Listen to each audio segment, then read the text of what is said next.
সুপ্রিয় শিক্ষার্থীবৃন্দ, আসসালামু আলাইকুম ওয়া রাহমাতুল্লাহ। আশা করি তোমরা আল্লাহর রহমতে ভালো আছো, আমিও ভালো আছি। তোমরা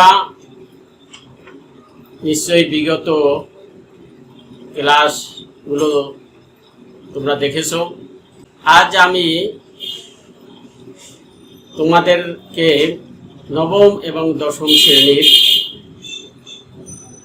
প্রথম অধ্যায়ের 11তম পাঠ আসমানি কিতাবের উপরে আলোচনা রাখব। তোমরা খাতা এবং কলম নিয়ে বসবে, প্রয়োজনীয় অংশ লিখে রাখবে।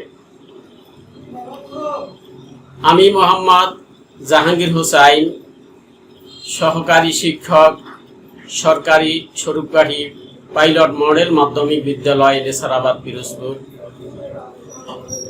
তাহলে শুরু করা যাক আজকের এই আলোচনা। তো প্রিয় শিক্ষার্থীবৃন্দ, আজকে তোমাদেরকে আমি প্রথম অধ্যায়ের যে বিষয়টা আসমানি কিতাব নিয়ে আলোচনা করব, এই বিষয় থেকে তোমরা যে বিষয়গুলো শিখতে পারবে সে বিষয়গুলো হচ্ছে আসমানি কিতাবের অর্থ তোমরা শিখতে পারবে, আসমানি কিতাবের সংজ্ঞা তোমরা বলতে পারবে, আসমানি কিতাবের বিষয়বস্তুগুলো তোমরা শিখতে পারবে, প্রসিদ্ধ আসমানি কিতাব সমূহের কথা তোমরা জানতে পারবে এবং আসমানি কিতাবের বিষয়বস্তুগুলো তোমরা বুঝতে পারবে। তো সুপ্রিয় শিক্ষার্থীবৃন্দ, তাহলে আমি মূল পাঠে ফিরে যাচ্ছি।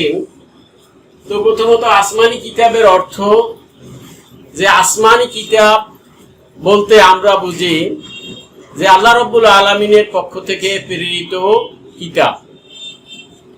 তো কিতাব শব্দের অর্থ হলো বই, পুস্তক বা লিখিত কোনো বিষয়বস্তুর একত্রীকরণের রূপ। তো আসমানি কিতাব এর সংজ্ঞা, আসমানি কিতাবের সংজ্ঞা হচ্ছে মহান আল্লাহ রাব্বুল আলামিন মানব জাতিকে হেদায়েত করার জন্য যুগে যুগে নবী রাসূলদের উপরে তার বাণী সম্বলিত যে কিতাব নাজিল করেছেন, সেই কিতাবের সমষ্টি হচ্ছে আসমানি কিতাব। আল্লাহ রাব্বুল আলামিন এই পৃথিবীতে অসংখ্য নবী রাসূল পাঠিয়েছিলেন মানব জাতিকে হেদায়েত করার জন্য, এবং এই মানব জাতির গাইড স্বরূপ আল্লাহ রাব্বুল আলামিনের বিধিবিধান সম্বলিত কিতাবই হচ্ছে আসমানি কিতাব। তো আমরা এই আসমানি কিতাবের উপরে পরিপূর্ণভাবে বিশ্বাস স্থাপন করব। এই আসমানি কিতাবের থেকে আমরা যে বিষয়গুলো আমরা শিখতে পারবো, অর্থাৎ আসমানি কিতাবের বিষয়বস্তুগুলো হচ্ছে এই যে আল্লাহর পরিচয়। আল্লাহ রাব্বুল আলামিন আমাদেরকে সৃষ্টি করেছেন। এই আল্লাহ রাব্বুল আলামিন তিনি এক, অদ্বিতীয়, তার কোনো অংশীদার নাই। আল্লাহ রাব্বুল আলামিন আসমান জমিনের মালিক, গোটা বিশ্বের মালিক, এবং গোটা বিশ্বের মধ্যে যা কিছু আছে সব কিছুর মালিক আল্লাহ রাব্বুল আলামিন। কাজেই তিনি এক ও অদ্বিতীয়, সকল ক্ষমতার উৎস তিনিই। কাজেই আসমানি কিতাব থেকে আমরা আল্লাহর সেই পরিচয়, এটা পরিপূর্ণরূপে আমরা জানতে পারবো। এরপরে আছে আল্লাহ তাআলার গুণাবলী। আল্লাহ রাব্বুল আলামিন তিনি সকল বস্তুর উপরে তিনি ক্ষমতাবান। আল্লাহ রাব্বুল আলামিন পবিত্র কোরআনুল কারীমে বলেছেন, বিসমিল্লাহির রহমানির রহিম, ইন্নাল্লাহা আলা কুল্লি শাইইন কাদির। আল্লাহ তাআলা প্রত্যেকটা বস্তুর উপরে, প্রত্যেকটা বিষয়ের উপরে আল্লাহ তাআলা ক্ষমতাবান। কাজেই আমরা আল্লাহ তাআলার সেই গুণাবলী সম্পর্কে আসমানি কিতাবের মাধ্যমে আমরা জানতে পারবো। এরপরে আছে নবী রাসূলদের বর্ণনা। আল্লাহ রাব্বুল আলামিন মানব জাতিকে হেদায়েত করার জন্য এই যুগে যুগে অসংখ্য নবী রাসূল এই পৃথিবীতে পাঠিয়েছেন। এই নবী রাসূলগণ হচ্ছেন মানব জাতির মধ্য থেকে সকল গুণে গুণান্বিত ব্যক্তিগণ। আল্লাহ রাব্বুল আলামিন মানব জাতির মধ্য থেকে বেছে বেছে মানবীয় গুণ সম্পন্ন সকল গুণে গুণান্বিত ব্যক্তিদেরকে মনোনীত করে মানব জাতিকে হেদায়েত করার জন্য যুগে যুগে মানব জাতির কাছে প্রেরণ করেছেন এই নবী রাসূলদের। আমরা আসমানি কিতাবের মাধ্যমে এই নবী রাসূলদের পরিচয়টা আমরা জানতে পারব। এরপরে পূর্ববর্তী জাতিসমূহের বর্ণনা। আল্লাহ রাব্বুল আলামিন বাবা আদম আলাইহিস সালাম থেকে আমাদের প্রিয় নবী হযরত মুহাম্মদ সাল্লাল্লাহু আলাইহি সাল্লাম পর্যন্ত যে সকল নবী রাসূল দুনিয়ায় পাঠিয়েছিলেন তাদের মধ্যে আদম থেকে আমাদের নবীর মধ্যে অনেক নবী রাসূলরা এই পৃথিবীতে এসেছেন এবং তারা মানব জাতিকে হেদায়েত করেছেন। কিন্তু পূর্ববর্তী নবীদের সাথে অনেক জাতি তারা কিরকম আচরণ করেছে, তাদের হেদায়েতের কাজে কিরকম তারা বিঘ্ন সৃষ্টি করেছে এবং তারা কি কি বিঘ্ন সৃষ্টি করেছে তাদের বিষয়ে এই আদ, সামুদ ইত্যাদি জাতির বিষয়ে আমরা আসমানি কিতাবের মাধ্যমে আমরা জানতে পারব। এরপরে আছে অবাধ্য কাফিরদের বর্ণনা। আল্লাহ রাব্বুল আলামিন যুগে যুগে তার বিধিবিধান সম্বলিত যে কিতাব নাজিল করেছেন, এই কিতাব যারা মেনে নেয়নি, এই কিতাব প্রচারকদের যারা মেনে নেয়নি, আল্লাহকে যারা মেনে নেয়নি, এই সকল অবাধ্য জাতি, এদের পরিণাম কি হয়েছে, তারা এই পৃথিবী থেকে কিভাবে নিশ্চিহ্ন হয়ে গেছে, আসমানি কিতাবের মাধ্যমে আমরা তাদের বর্ণনা, তাদের পরিণতি আমরা শিখতে পারব। এরপরে হালাল ও হারামের বর্ণনা। আল্লাহ রাব্বুল আলামিন আমাদেরকে এই পৃথিবীতে তার একমাত্র ইবাদত করার জন্য আমাদেরকে সৃষ্টি করেছেন। আল্লাহ রাব্বুল আলামিন পবিত্র কোরআনুল কারীমে বলেছেন, বিসমিল্লাহির রহমানির রহিম, ওয়ামা খলাকতুল জিন্না ওয়াল ইনসা ইল্লা লিয়াবুদুন। অর্থাৎ আমি মানুষ এবং জিন জাতিকে একমাত্র আমার ইবাদতের জন্য সৃষ্টি করেছি। এই ইবাদত বলতে আমরা কি বুঝি? এই ইবাদত বলতে আমরা বুঝি হালালকে গ্রহণ, হারামকে বর্জন। কোন বিষয়গুলো আমাদের জন্য হালাল এবং কোন বিষয়গুলো আমাদের জন্য হারাম, এইটা আমাদের আসমানি কিতাবে আছে। এই আসমানি কিতাবের মাধ্যমে আমরা আমাদের গ্রহণীয় এবং বর্জনীয় বিষয়গুলো আমরা শিখতে পারবো, জানতে পারবো। এবারে ইসলামী বিধিবিধানের বর্ণনা। আল্লাহ রাব্বুল আলামিন আমাদেরকে পৃথিবীতে সৃষ্টি করার পরে কোন কোন বিষয়গুলো আমাদেরকে পালন করতে বলেছেন, কোন কোন বিষয়গুলো থেকে আমাদেরকে দূরে থাকতে বলেছেন, অর্থাৎ আমাদের করণীয় বর্জনীয় কাজগুলো, এটা আসলে কোনটা কোন পর্যায়ে, কোনটা ফরজ, কোনটা ওয়াজিব, কোনটা সুন্নাত, কোনটা মুস্তাহাব, কোনটা হারাম, এই বিষয়গুলো আমরা এই আসমানি কিতাবের মাধ্যমে আমরা শিখতে পারবো। শাস্তি ও সতর্কীকরণ বিষয়ের বর্ণনা। আসমানি কিতাব সমূহে আল্লাহর বিধিবিধান পালন করলে কি পুরস্কার আল্লাহ পাক দিবেন, আর তাকে না মানলে, আসমানি কিতাব অনুযায়ী জীবন যাপন না করলে কি শাস্তি হবে, পরিণামটা কি হবে, এই ইহকালীন জীবনের পরে পরকালীন জীবনে কি শাস্তি হবে, এই শাস্তিগুলো সম্পর্কে আমরা এই আসমানি কিতাব থেকে জানতে পারবো আসমানি কিতাবে সুস্পষ্টভাবে আল্লাহ বিধান লঙ্ঘন করলে তার পরিণাম কি হবে, এটা আমরা এই আসমানি কিতাবের মাধ্যমে শিখতে পারবো। এরপরে উপদেশ ও সুসংবাদের বর্ণনা। আল্লাহ রাব্বুল আলামিন আসমানি কিতাব সমূহে আল্লাহর বিধিবিধান পালন করলে তাদের জন্য কি পুরস্কার আল্লাহ পাক প্রদান করবেন, কি নিয়ামত আল্লাহ তাআলা তাদেরকে দিবেন, এই বিষয়গুলো সুন্দরভাবে আল্লাহ তাআলা আসমানি কিতাব সমূহে উল্লেখ করেছেন এবং অত্যন্ত সুন্দরভাবে আমাদেরকে উপদেশ দিয়েছেন কোন কাজগুলো তোমরা করবে, কোন কাজগুলো তোমরা বর্জন করবে। বিভিন্ন উপমার মাধ্যমে, উদাহরণের মাধ্যমে আমাদেরকে উপদেশ দিয়েছেন। তো আমরা এই আসমানি কিতাবের মাধ্যমে এই সুসংবাদ এবং আল্লাহ রাব্বুল আলামিনের বিভিন্ন উপদেশ এটা আমরা শিখতে পারবো। এরপরে আকীদা সংক্রান্ত বিষয়ের আলোচনা। তো পবিত্র কোরআনুল কারীমে অনেকগুলো বিষয় আছে যেই বিষয়গুলো আকীদা বা বিশ্বাসের সাথে সংশ্লিষ্ট। তো আসলে ঈমান তো আসলে দেখা যায় না, আমাদেরকে এটা বিশ্বাস করতে হবে। আকীদার সংক্রান্ত যে বিষয়গুলো, এগুলো আমাদের মনে প্রাণে বিশ্বাস করতে হবে।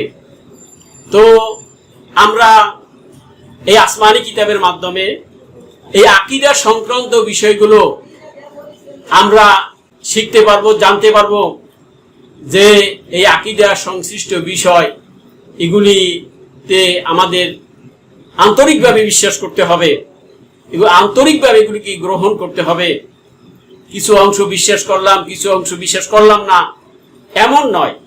যে আকীদা সংক্রান্ত বিষয়গুলো একেবারে বিনা দ্বিধায় আমাদেরকে বিশ্বাস করতে হবে।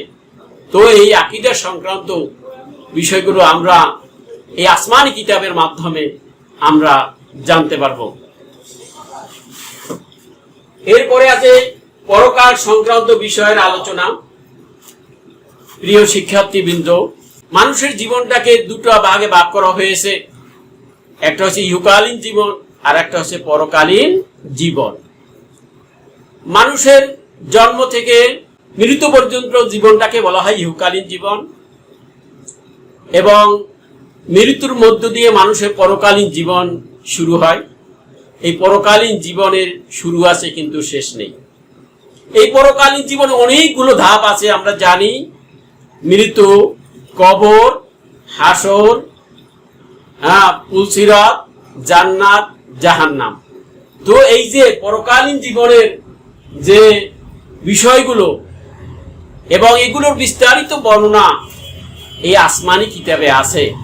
কাজেই আসমানি কিতাবের মাধ্যমে আমরা এই বিষয়গুলো সম্পর্কে আমরা শিখতে পারবো যে আমাদের আসলে এই আসমানি কিতাবে কি কি বিষয় আরো আছে। আরো অনেক বিষয় আছে যেগুলি সম্পর্কে আমরা অনেক কিছুই জানি না, কিন্তু আসমানি কিতাবের মাধ্যমে আমরা এই বিষয়গুলো আরো বেশি করে জানতে পারবো।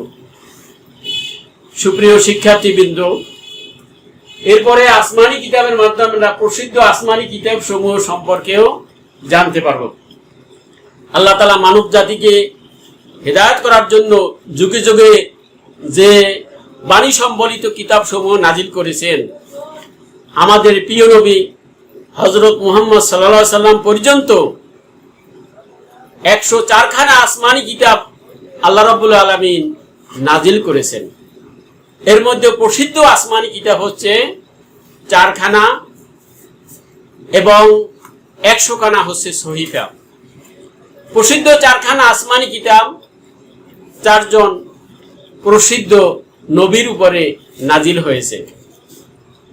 এর মধ্যে তাওরাত হযরতে মূসা আলাইহিস সালামের উপরে, জাবুর হযরতে দাউদ আলাইহিস সালামের উপরে, ইনজিল হযরতে ঈসা আলাইহিস সালামের উপরে এবং পবিত্র কোরআনুল কারীম আমাদের প্রিয় নবী বিশ্ব নবী জনাবে মুহাম্মদুর রাসূলুল্লাহ সাল্লাল্লাহু আলাইহি সাল্লামের উপরে নাজিল হয়েছে। বাকি 100 খানা সহিফা বা পুস্তিকা ছোট আসমানি কিতাব, এই 100 খানা ছোট আসমানি কিতাবও 4 জন প্রসিদ্ধ নবী রাসূলদের উপরে নাজিল হয়েছে। এর মধ্যে হযরত আদম আলাইহিস সালামের উপরে 10 খানা, হযরত ইব্রাহিম আলাইহিস সালামের উপরে 10 খানা, হযরত শীশ আলাইহিস সালামের উপরে 50 খানা এবং হযরত ইব্রাহিম আলাইহিস সালামের উপরে 30 খানা। এই প্রসিদ্ধ 4 জন নবী রাসূলের উপরে 100 খানা সহিফা নাজিল হয়েছে। তো আল্লাহ তাআলা এই আসমানি কিতাবের মাধ্যমে আমাদেরকে সৎ পথ দেখিয়েছেন। আমরা এই 104 খানা আসমানি কিতাবের উপর এর বিশ্বাস স্থাপন করব। যদিও আমরা আমল করব আমাদের প্রিয় নবী বিশ্ব নবী জনাবে মুহাম্মদ রাসূলুল্লাহ সাল্লাল্লাহু আলাইহি সাল্লামের উপরে নাজিলকৃত পবিত্র কোরআনুল কারীমের উপরে, এবং এই কোরআনুল কারীম অনুযায়ী আমরা আমাদের জীবন করব। সুপ্রিয় শিক্ষার্থীবৃন্দ, এই আসমানি কিতাব এর উপরে আমাদেরকে পরিপূর্ণভাবে বিশ্বাস স্থাপন করতে হবে। কেননা আসমানি কিতাবের মাধ্যমে আমরা আল্লাহকে আমরা চিনতে পেরেছি, নবী রাসূলদেরকে চিনতে পেরেছি, আমাদের করণীয় বর্জনীয় বিষয়গুলো আমরা জানতে পেরেছি, আমাদের আমলীয় বিষয়গুলো যেগুলো আমাদেরকে পরিপূর্ণরূপে আমল করতে হবে, আমাদের জন্ম থেকে মৃত্যু পর্যন্ত করণীয় বর্জনীয় বিষয়গুলো আমরা আসমানি কিতাবের মাধ্যমে আমরা জানতে পেরেছি।